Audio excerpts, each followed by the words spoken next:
Hello दोस्तों, स्वागत है आप सभी का एक बार फिर से आपके अपने YouTube channel maths by Mukesh Thakur पर। जैसा कि दोस्तों आप सभी को पता है कि कल 24 जुलाई को महिला प्रवेश का एग्जाम खत्म हो चुका है। अब कुछ विद्यार्थियों के ध्यान रखना, मन में एक डाउट आता है कि सर इसकी कट ऑफ कितनी रहेगी, क्योंकि अपने पास जो टोटल पोस्ट थी वो बहुत कम थी। आपको जितना समय मिला, यानी कि आपको 1 साल का समय मिला, 5 महीने का समय मिला या 6 महीने का समय मिला, आपने बहुत शानदार तरीके से तैयारी की है। यहाँ पर कुछ विद्यार्थियों के फेवर में रिजल्ट आएगा और कुछ विद्यार्थियों के फेवर में रिजल्ट नहीं आएगा। मुझे पता है कि आपने बहुत शानदार तरीके से तैयारी की थी। तो आज के सेशन में हम बात करेंगे कि इसकी कट ऑफ कितनी रहेगी, इसका पेपर का लेवल कैसा था। जो भी महिला साथी है, अगर उनका इस वैकेंसी में नहीं हो पाता है तो उनको आगे क्या करना चाहिए, क्योंकि आपको गवर्नमेंट जॉब तो चाहिए। अब ऐसा है नहीं कि आप पिछले 1 साल या 2 साल से तैयारी कर रहे हो, आप तो तैयारी करना छोड़ दोगे, ऐसा तो बिल्कुल नहीं रहेगा। तो चलिए आज के सेशन की शुरुआत करते हैं। अब देखो, अगर हम इसमें बात करें कि इसमें टोटल पोस्ट कितनी थी, तो इसमें टोटल पोस्ट हमारे पास कितनी थी, टोटल पोस्ट थी 72 इसमें टोटल पोस्ट थी। अगर नॉन टीएसपी की बात करें तो नॉन टीएसपी की कितनी पोस्ट थी, 57 पोस्ट थी। और अगर टीएसपी की बात करें तो टीएसपी कितनी पोस्ट थी, 15 पोस्ट थी। ये तो अपने पास होगी इसमें टोटल पोस्ट कितनी थी, टीएसपी कितनी थी, नॉन टीएसपी की पोस्ट कितनी थी। अगर बात करें कि इस वैकेंसी में टोटल कितने फॉर्म भरेंगे, तो ध्यान रखना इस वैकेंसी में 1,21,478 इसमें टोटल फॉर्म भरेंगे। और जो महिला कैंडिडेट थे वो कितने परसेंट हुए, 1,21,478 में से कितने परसेंट थे, 82,822 यहाँ पर कितने परसेंट थे। अगर एब्सेंट की बात करें तो एब्सेंट कितने थे, 38,596 यहाँ पर एब्सेंट थे। अगर अपन परसेंट में बात करें कि टोटल एग्जाम में कितने परसेंट थे, तो 68% थे। अब देखो टोटल पोस्ट अपने पास यहाँ पर कितनी है, 72 है। और जो एग्जाम में अपीयर हुए हैं, यानी कि जिन्होंने एग्जाम दी है, वो कितने, 82,000 है। यानी कि लगभग अपने पास कितने, 83,000 है। तो अगर 83,000 में 72 का भाग दोगे तो लगभग 1100 से 1200 पोस्ट पर एक कैंडिडेट का यहाँ पर सिलेक्शन होगा। तो ध्यान रखना कॉम्पिटिशन बहुत खतरनाक रहने वाला है इसमें, क्योंकि इसमें पोस्ट भी कम आती है। अगर अपन 2024 की बात करें तो 2024 में थोड़ी अच्छी पोस्ट थी, लगभग 200 के आसपास इसमें पोस्ट थी। लेकिन इस साल इसमें वैकेंसी बहुत कम थी। अगर पेपर की बात करें तो पेपर का जो स्तर था, अगर मैं मैथ की बात करूं तो अगर किसी भी विद्यार्थी ने लगभग 2 महीने भी तैयारी की है, यानी कि किसी भी विद्यार्थी ने अगर लगभग 2 महीने भी तैयारी की है, अगर अपन मैथ्स की बात करें तो मैथ्स में 9 क्वेश्चन आए थे, तो किसी ने भी अगर 2 महीने से ढंग से तैयारी की है, यानी कि प्रत्येक चैप्टर का अगर आपने बेसिक पढ़ा है, तो भी आप आराम से 9 में से 9 क्वेश्चन कर सकते हो। यहाँ पर उदास करने की ये बात है कि इसमें परसेंटेज का क्वेश्चन नहीं आया, और इसमें एसआई और सीए का क्वेश्चन नहीं आया, और कंपाउंड इंटरेस्ट का इसमें क्वेश्चन नहीं आया। इसमें क्वेश्चन कौन से चैप्टर से आए थे, एक तो प्रॉफिट एंड लॉस का क्वेश्चन आया था, एक डिस्काउंट का क्वेश्चन आया था, और किसका क्वेश्चन आया था, रेशियो के 2 क्वेश्चन थे, और यहाँ पर किसका क्वेश्चन था, एज का क्वेश्चन था, और रेस उसका प्रपोर्शन का क्वेश्चन था। तो ध्यान में बेसिक क्वेश्चन थे। अब मैच करने वाले जैसे मान लो यहाँ पर पूछा था प्रॉफिट परसेंट क्या होता है, लॉस परसेंट क्या होता है, एसआई का फॉर्मूला क्या होता है, सीए का फॉर्मूला क्या होता है।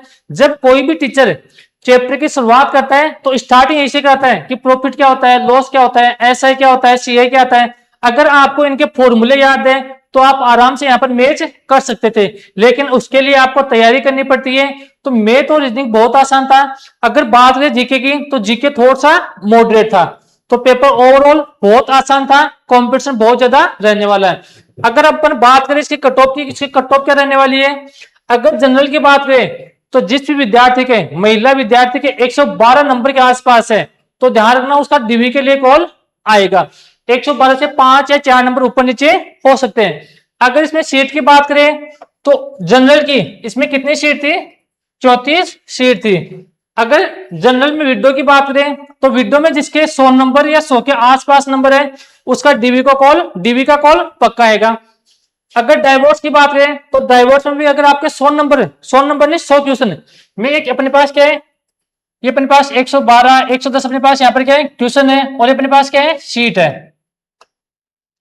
यानी कि जनरल में कितनी सीट थी, 34 सीट थी। अगर विडो की बात करें तो कितनी सीट थी, 3 सीट थी। अगर डाइवोर्स की बात करें विडो में तो कितनी सीट थी, 1 सीट थी। अगर बात करें ओबीसी की तो ओबीसी में अगर किसी भी महिला के 108 क्वेश्चन काट पीट के सही हो रहे तो ध्यान में डीबी का कॉल आपको आ जाएगा। तो अगर ओबीसी की बात करें तो कितनी सीट थी, 6 सीट थी। अगर डाइवोर्स की बात करें तो डाइवोर्स में कितनी सीट थी, 1 सीट थी। और डाइवोर्स की कट ऑफ कितनी जाएगी, 100 के आसपास रहने वाली है। अगर एसटी की बात करें तो एसटी में महिला 95 के आसपास, यानी कि 2-3 नंबर ऊपर नीचे हो सकते हैं। अगर एमबीसी की बात करें तो एमबीसी में 96। और ईडब्ल्यूएस की बात करें, यानी कि ईडब्ल्यूएस की बात करें तो 97, जिसके क्वेश्चन सही हो रहे हैं उसका आराम से डीबी कॉल आएगा। मैं ध्यान रखना क्वेश्चन की बात कर रहा हूं, ना कि नंबर की बात कर रहा हूं। जिसके 108, 98, 95, 96, 97 अगर क्वेश्चन सही हो रहे हैं तो उसको डीबी कॉल पक्का आएगा। अब देखो, जिस महिला विद्यार्थी का अगर इसमें फाइनल सिलेक्शन नहीं हो पा रहा है तो उनको क्या करना। आप देखो, सबसे बड़ी वैकेंसी, अगर आपने सीईटी 12th लेवल और ग्रेजुएशन लेवल अगर पास कर लिया आपने, तो इसमें ध्यान रखना पटवार आएगी, वीडियो आएगी, जो अभी एलडीसी एग्जाम खत्म हुई थी इसकी भी बहुत बड़ी वैकेंसी आएगी। राजस्थान पुलिस की वैकेंसी आएगी, जमादार की वैकेंसी आएगी, छात्रावास की वैकेंसी आएगी। तो बहुत सारी ऐसी एलडीसी में वैकेंसी है जो आपको देखने को मिलेगी। तो पहला काम ऐसे आपको क्या कर सकते हो, आपको यहाँ पर निराश नहीं होना है। आपने सीईटी का फॉर्म भरा होगा 12th वाला, अगर नहीं भरा है तो उसकी डेट चली गई है। अब डेट किसकी है, जो अपने पास ग्रेजुएशन लेवल सीईटी है इसकी डेट है 3 अगस्त तक। तो आप यहाँ पर ग्रेजुएशन का फॉर्म भर सकते हो और आप सीईटी की तैयारी कर सकते हो। सीईटी में राजस्थान पुलिस आएगी, पटवार आएगी, वीडियो आएगी, एलडीसी आएगी और बहुत सारी वैकेंसी आएगी। दूसरी, अगर आपके पास बीएसटीसी या बीएड की हुई है आपने, तो आप रेट की भी तैयारी कर सकते हो। और आप यहां पर क्या कर सकते हो, बिजली विभाग में एलडीसी की वैकेंसी आएगी तो वो भी आप तैयारी कर सकते हो। हाईकोर्ट एलडीसी की वैकेंसी आने वाली है। तो आपके पास ऑप्शन बहुत ज्यादा है। अगर आपने सीईटी पास नहीं की इस बार तो ध्यान रखना 3 साल आपको वेट करना पड़ेगा। और अब की बार ऐसा भी नहीं है कि 4th ग्रेड की वैकेंसी बिना सीईटी की आएगी, जो 4th ग्रेड की वैकेंसी आएगी वो भी सीईटी के अंदर आएगी। तो तैयारी अपनी अच्छे से करो, अपनी कमियां देखो कि हमने कहां गलती की है और अपन सिलेक्शन से बाहर हो रहे हैं। मुझे पता है आपने तैयारी बहुत अच्छे से की है, आपने रिवीजन भी सही किया है, आपने टेस्ट सीरीज भी सही लगाई है, आपने प्रैक्टिस भी अच्छी की है, लेकिन कहीं ना कहीं आपकी कमी रहती है। तो अपनी गलतियों को पहचानो और उन पर काम करना स्टार्ट करो। और जिनका नहीं हो रहा है वो आप इनकी तैयारी कर सकते हो। तो आज के लिए इतना ही, मिलते हैं अगले सेशन में।